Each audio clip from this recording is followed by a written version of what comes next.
Salut à tous et j'espère que vous allez bien. On se retrouve aujourd'hui pour une petite vidéo présentation de plugins indispensables pour Cinema 4D. Aujourd'hui, on va voir Magic Preview, qui est un plugin pour tous ceux qui n'ont pas de petites fenêtres de prévisualisation. Donc si vous n'utilisez pas Octane Render ou d'autres softs qui proposent cette petite fenêtre, le plugin gratuit Magic Preview, qui est trouvable sur le site de Nitro 4D, vous permet d'avoir un aperçu en, voilà, pas en temps réel, mais de lancer des petits calculs sur ce que vous êtes en train de faire. Et c'est très très pratique pour paramétrer une scène.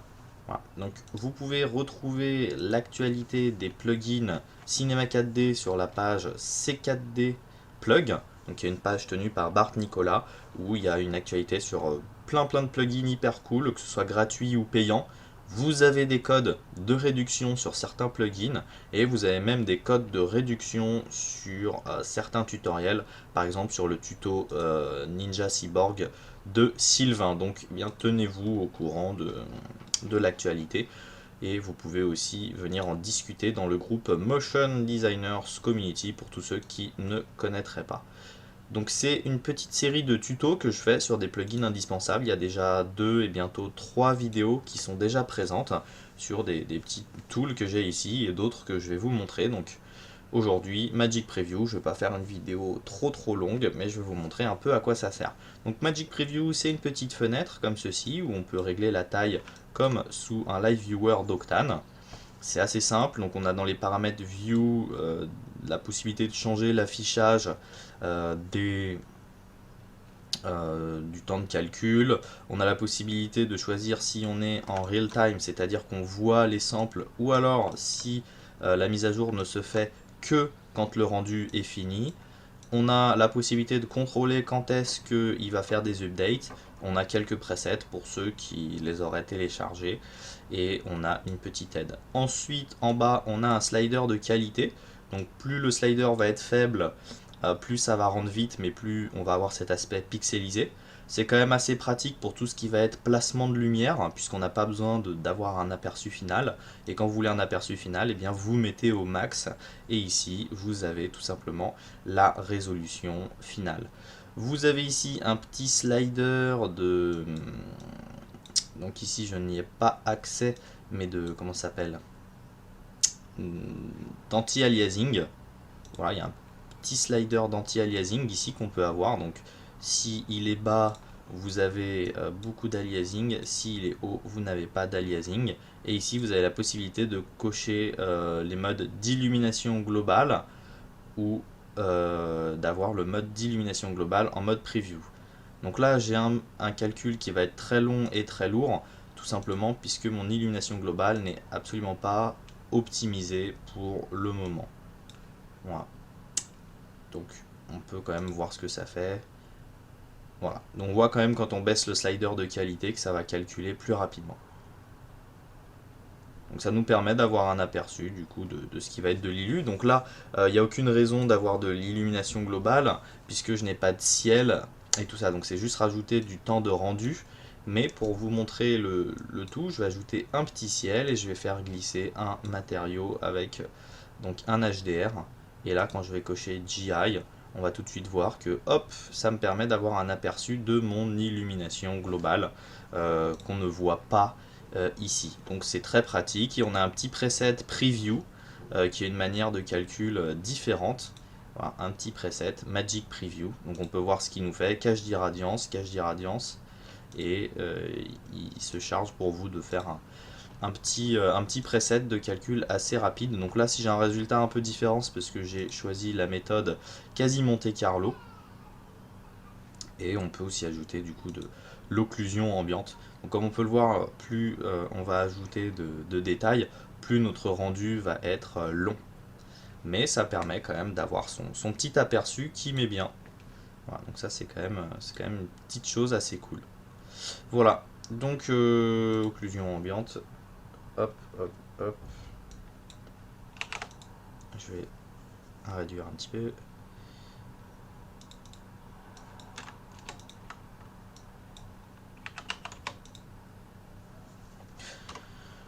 Voilà.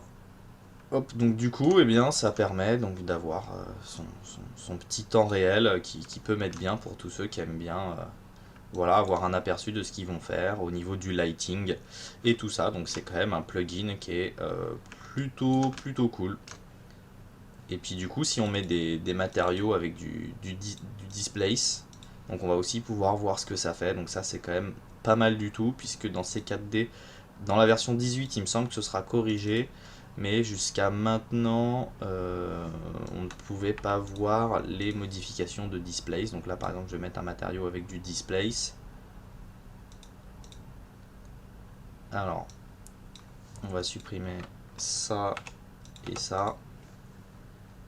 On va augmenter vraiment beaucoup la valeur de notre displace pour que ça se voit. On va vraiment l'augmenter beaucoup. Voilà, donc là on voit le déplacement. Alors pourquoi ça fait quelque chose de moche comme ça? C'est parce qu'en fait ma pyramide n'a pas de... C'était un peu débile ce que j'ai fait. Elle a qu'un seul segment, donc je m'en souvenais pas. Donc rapidement on peut voir ça. Hop, fichier nouveau. Hop, je prends une petite sphère. Donc je vais me créer rapidement un matériau avec du déplacement. Hop, on prend un bruit. Hop, je le mets sur ma sphère. Voilà, sur ma sphère, je peux augmenter le nombre de segments. Hop. Et là, du coup, bah, je peux voir mon bruit en temps réel, alors que là, j'ai bien le matériau et je ne l'ai pas. Donc ça, c'est vraiment génial pour tous ceux qui veulent voilà, visualiser le bruit directement au sein de Cinema 4D. Vous voyez qu'ici, je change et je vois directement dans le Live Viewer ce que ça va me changer comme paramètre. Ce qui est quand même assez cool. Donc même là, je peux augmenter la taille, augmenter la résolution. Et là, j'ai un aperçu direct de ce que ça fait. Alors que là, il nous dit bah, vraiment d'aller nous faire voir. Gentiment, hein, mais... Donc ça, c'est Magic Preview. C'est quand même pratique, très pratique pour ça. Voilà, bah, je pense avoir fait le tour de ce truc. J'ai pas 1000 choses à vous montrer sur ce plugin. J'ai pas 1000 choses à vous montrer. Wow, on peut même faire un petit rendu. Donc on voit que les rendus c'est 4D, bah, ça peut prendre un petit peu de temps. Donc du coup, d'où l'intérêt pour tous ceux qui n'ont pas de moteur de rendu poussé d'utiliser ça. Voilà, j'espère que cette vidéo vous a plu. J'espère que j'ai expliqué correctement ce plugin. En même temps, il n'y a rien à expliquer. Si ce n'est que voilà, on peut faire petit récapitulatif. Donc là, hop, slider de qualité, slider d'anti-aliasing, activer ou non l'illumination globale, activer ou non le preset d'illumination globale de Magic Preview. Voilà. Donc vous pouvez regarder du coup les autres vidéos et nous rejoindre dans Motion Designers Community pour en parler. Si vous avez des plugins intéressants à nous faire découvrir, eh bien n'hésitez pas à laisser un commentaire. Eh bien je le lirai avec grande attention. Et puis écoutez, on se retrouve très bientôt pour une nouvelle vidéo. Ciao!